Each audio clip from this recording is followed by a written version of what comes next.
Well, hello there, and welcome to Critical Weight Theory.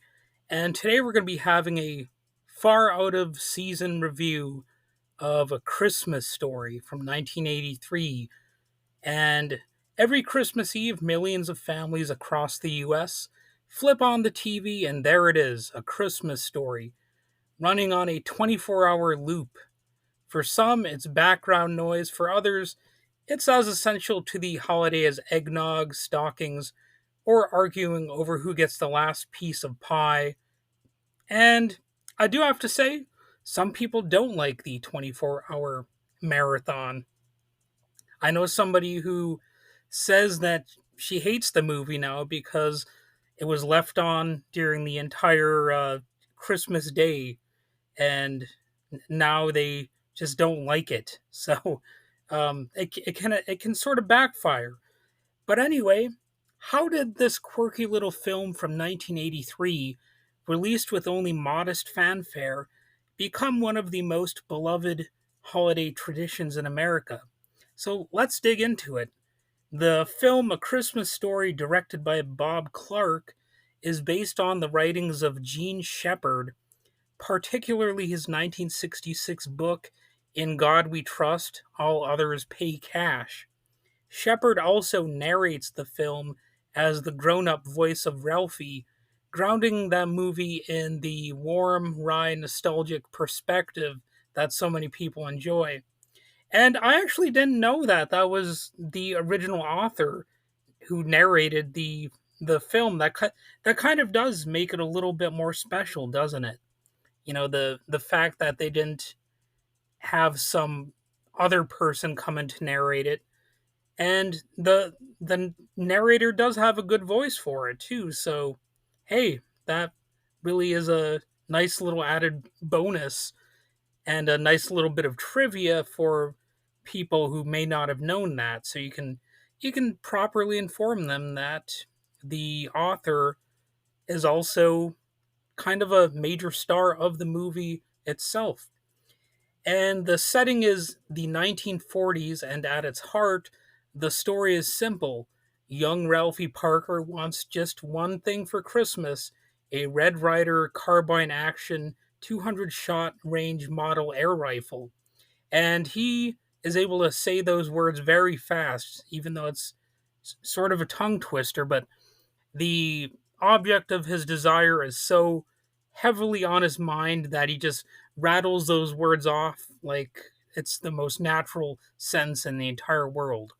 And that's another fun little part of this movie too, because as much as it is hip and trendy to make fun of the commercialism of Christmas and the materialism and just wanting presents and all that, let's face it, we all have some things that we want, some sort of material thing that would make our Christmas and make our lives so much better, right? And then quite often when we get that thing, we end up forgetting about it. That's one of the sad self commentaries that that a lot of us discover in life. The sacred object that we so much wanted when we were younger and ends up sort of being meaningless in a lot of ways. And this movie is sort of a snapshot into the fact that there's not it's not always an either or thing between being together with your family on the holidays and also wanting them to give you a gift.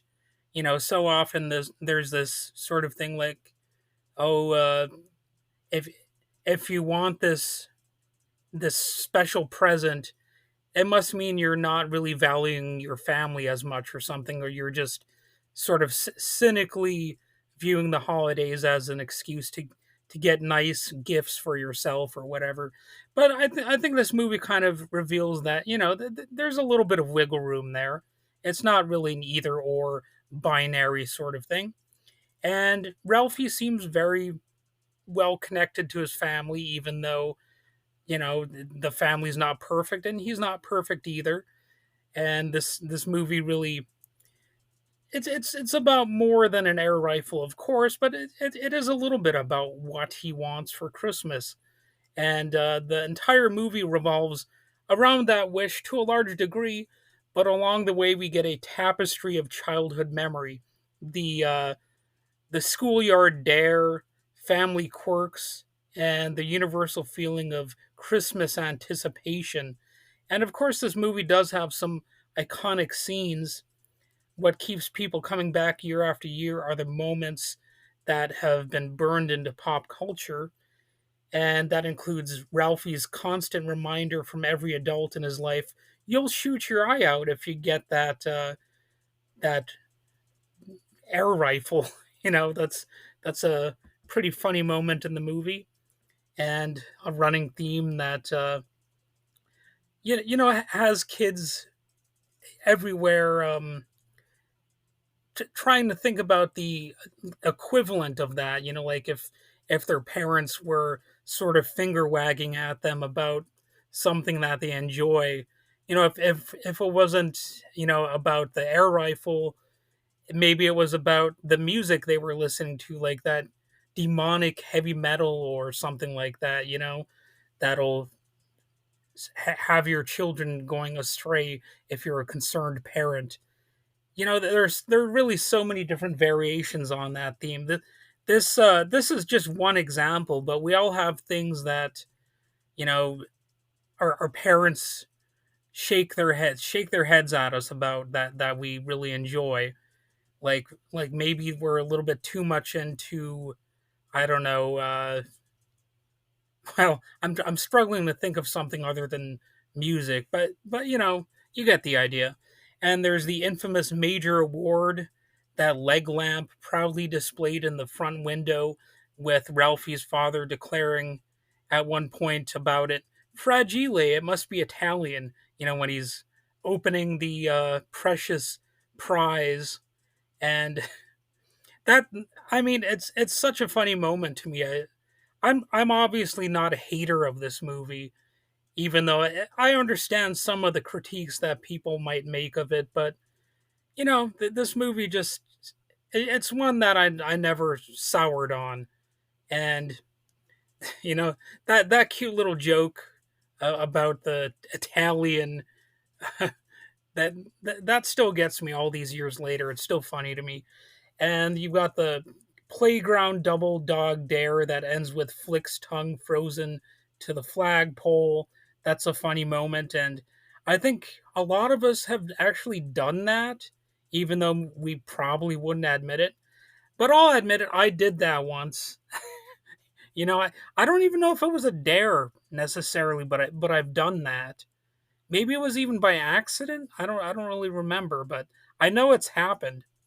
And I've also had my fingers stuck to some frozen metal, and that could be just as bad potentially. Of course, the trick, if that ever does happen, is you just pour some warm water on it, and it should melt relatively easily. So I don't know why the fire department didn't just think of that in the scene. Spoiler alert, I suppose. Um, but that I guess if I was a critique something about this movie, I think that might be it. Like all those firefighters, they couldn't think of getting some warm water. Maybe it didn't even have to be necessarily that warm. I don't know, but I think that works anyway, right? I mean, correct me if I'm wrong. Maybe warm water isn't actually a valid solution to that. I don't know, but it seems like there's a way out of that beyond just tearing the boy off the fucking flagpole. Oops, I swore. And it's on a Christmas themed episode, so I guess you gotta get a bar of soap for my mouth, like they do in the movie. But anyway, Ralphie snapped and finally took down the neighborhood bully. That's another huge moment in the movie. That's some people will say that's their favorite moment. And it is always satisfying to see a bully get a taste of their own medicine. And I could add further commentary on that. trying to relate it to real world examples, but I'll let you fill in the blanks on that one with either your own experiences or world events. And the Parker family's Christmas dinner disaster, which sends them to a Chinese restaurant for Peking duck. So when I was watching this movie, I debated going to a Chinese restaurant beforehand to have some duck, but I didn't do it. I guess maybe I just didn't want to spend the money on it. Plus, it might have been a little bit too much of a nerdy commitment for me to do that. But it is definitely a classic moment from the movie, as memorable as just about any other scene. Some people are offended by this scene because the people in the Chinese restaurant are singing the Christmas themes with their accents, and it for some people they consider that wrong, and all that kind of stuff. But I think a lot of people are able to look past it because really in the context of the scene, if you really think of it this way, they're they're an open-minded family. They're open to a new experience. So, I mean, you got to take the good with the bad in a movie like this because the family itself, they seem like they're open-minded. They're willing to accept the unique cuisine in this case. And I see it as kind of a positive scene in some ways for that reason alone. Now, I'm sure some people would disagree with me, and you're perfectly okay to make that disagreement known. But I don't particularly take issue with that scene in the movie. And you also have a bunch of other slices of childhood, awkward and hilarious moments that make the movie timeless. And, I can go on an exhaustive list here, but I suppose I don't need to do that. The cast is, of course, a huge part of what makes the movie successful. Uh, it wasn't filled with megastars, but they certainly nailed it. You've got Peter Billingsley as Ralphie Parker, the wide-eyed dreamer, and truth to be told, I'd looked a little bit like Ralphie Parker when I was a kid. So maybe that's a reason I have a certain, I guess, link with this movie because when you kind of look a little bit like the movie's star or the star character, it probably resonates you just for that reason alone a little bit. Then you have Darren McGavin as the old man. He's equal parts grumpy, loving, and obsessed with those furnace battles. And I, I love the part when he says something like "hosticle Pfeiffer" or something instead of swearing. Like, I I don't know exactly if I said that correctly, but it's something like that. He's like making up these gibberish words instead of swears because they didn't want the movie to be R rated. Oh, and speaking of the R rating for the movie, or the non R rating for the movie, keep in mind that Bob Clark did direct another Christmas classic called Black Christmas, which is definitely far different in tone. So it is interesting how Bob Clark directed two classic Christmas themed movies that are so different yet actually pretty influential and well respected. And you also have Melinda Dillon as Ralphie's mom. She's warm, grounded, and endlessly patient. I think she's sort of I wouldn't say she's a passive character because she does actually stand up for herself at certain moments. But she is a little bit like one of the witnesses of the. She's closer to being like uh I guess the audience as she is witnessing the stupid things her family does. Of course, she does a few zany things here and there as well, but like she's a little bit like the audience, I guess. Then you have Ian Petrella as Randy Parker. He's Ralphie's little brother. At one point, he's bundled up so tightly in winter gear that he could barely even move.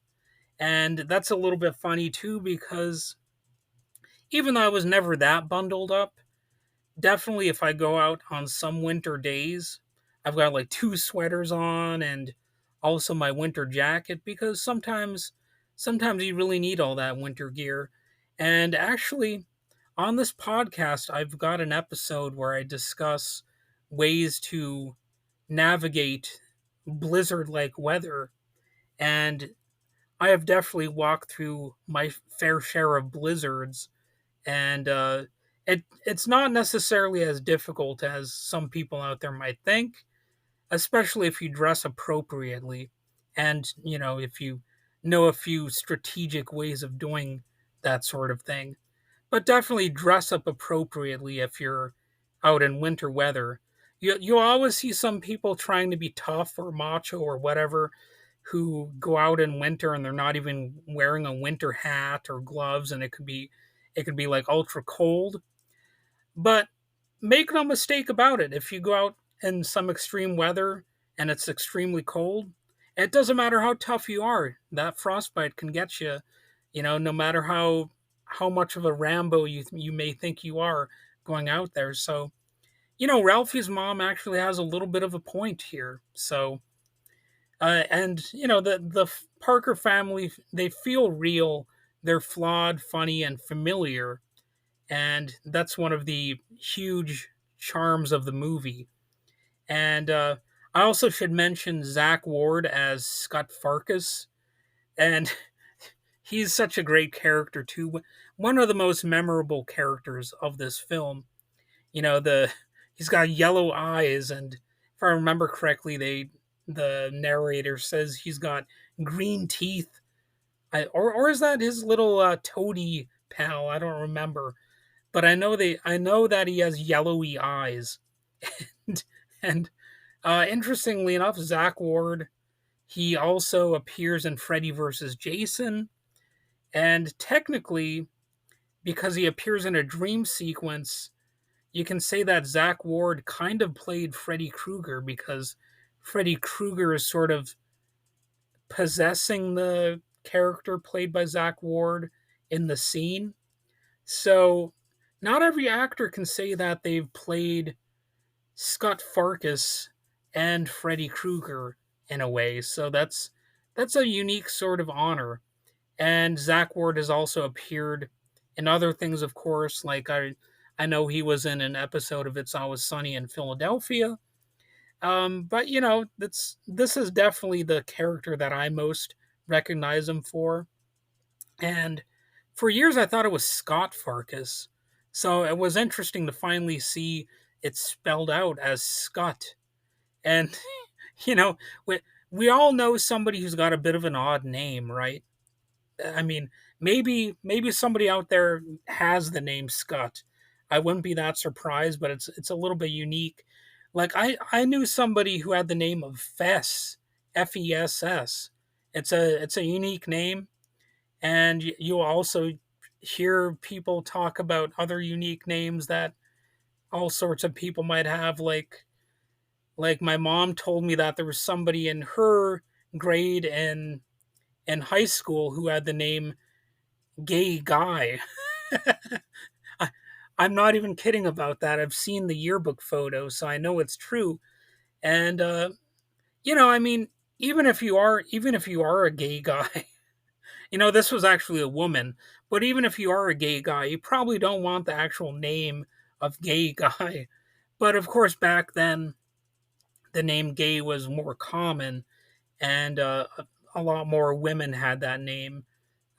So, you know, I think we've all heard of stories of people with unique, maybe silly names, and that's one of the cool aspects of this movie too. Is that it's a lot of relatable characters. Even the bad guy character has these unique traits that we might be able to somehow identify in the real world. The neighborhood bully who ends up not being as tough as you originally thought they were, and that's kind of how Scott Farkas is. He's he's more of a legend because people build him up that way, but at the end of the day, he's way more vulnerable than he first appears, at least in Ralphie's case. Ralphie, he roughs him up something pretty serious. And, he even gets a bloody nose and he goes away crying. And it's quite a scene. And of course, this movie has all these elements that elevated it to a classic status. And here's the twist: A Christmas Story wasn't a blockbuster in 1983. Reviews were mixed, box office returns were okay, but not spectacular, and it seemed destined to be just another seasonal movie. But in the 1990s, something happened. Turner Broadcasting started airing it in 24-hour marathons on Christmas Eve and Christmas Day. Suddenly, it wasn't just a movie, it was more of a tradition. Families left it running in the background all day long. Some people loved that, other people, it made them grow tired of the movie, as I mentioned. And kids grew up hearing the narration and quoting the lines. And over time, A Christmas Story became one of the most beloved holiday films in American culture, right up there with all of the other classics, like Charlie Brown Christmas, for example. And I love how I was gonna call him the Grunch, how the Grunch stole Christmas. I mean, how the Grinch stole Christmas. The Grunch, the Grinch. Oh my God. Anyway, the Grinch, and then you've got all these other classics like, well, I can't even think of them right now, but oh, Frosty the Snowman, Rudolph the Red-Nosed Reindeer. You know, those are just so many classic movies that I just mentioned, and I gotta say they all hold up. They're classics for a reason.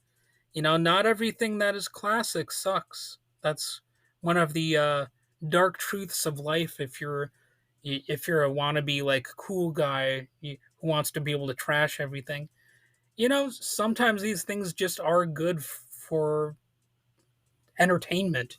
You don't need to take them so seriously. You don't need to try to debunk them or poke all the holes in them or whatever. You can just enjoy them for what they are.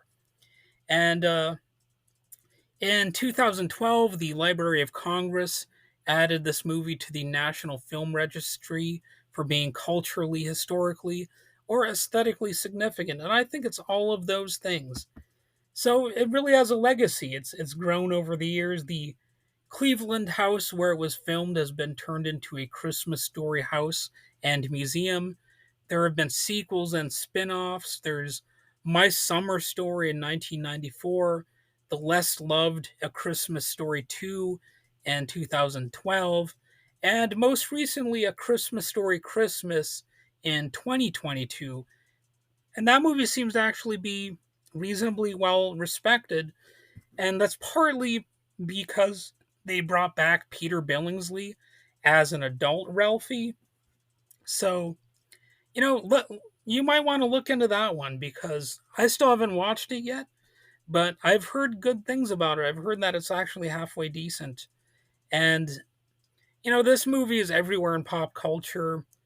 You see people wearing shirts with quotes of it or ugly sweaters. You've got leg lamp ornaments that probably sell like hotcakes during the holiday season.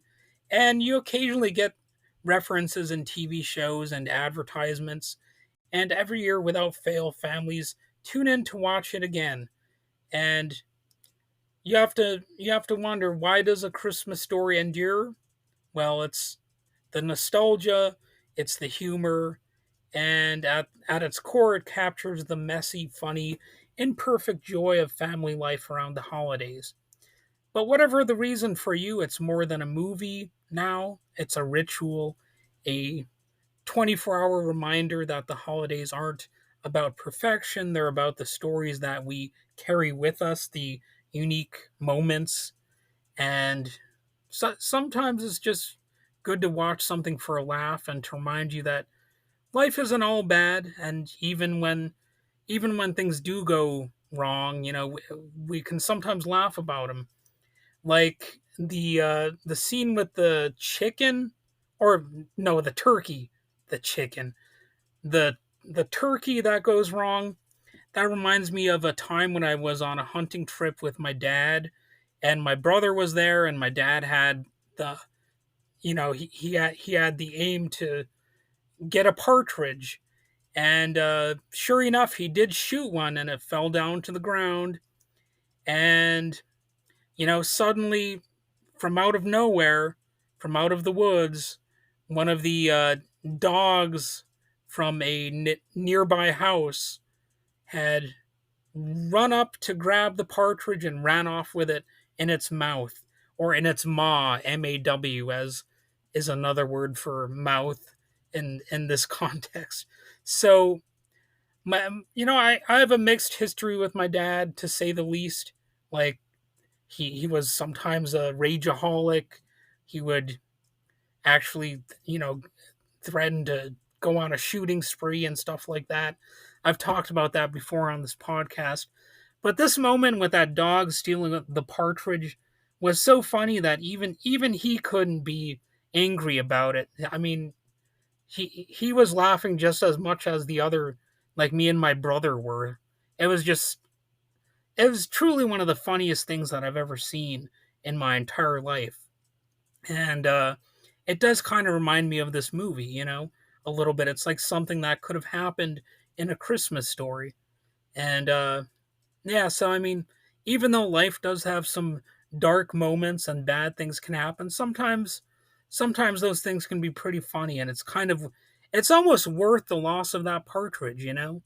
He would have enjoyed feasting on the partridge that uh he had acquired, but the dog kind of earned that one. So, it was a zany moment, and I'll remember it for the rest of my days. And well, that's it for today's episode. Thanks for listening, and may your holidays be free of leg lamps, frozen flagpoles, and soap in the mouth punishments. Unless, of course, that's a weird tradition in your house. And all right, well, have a good one.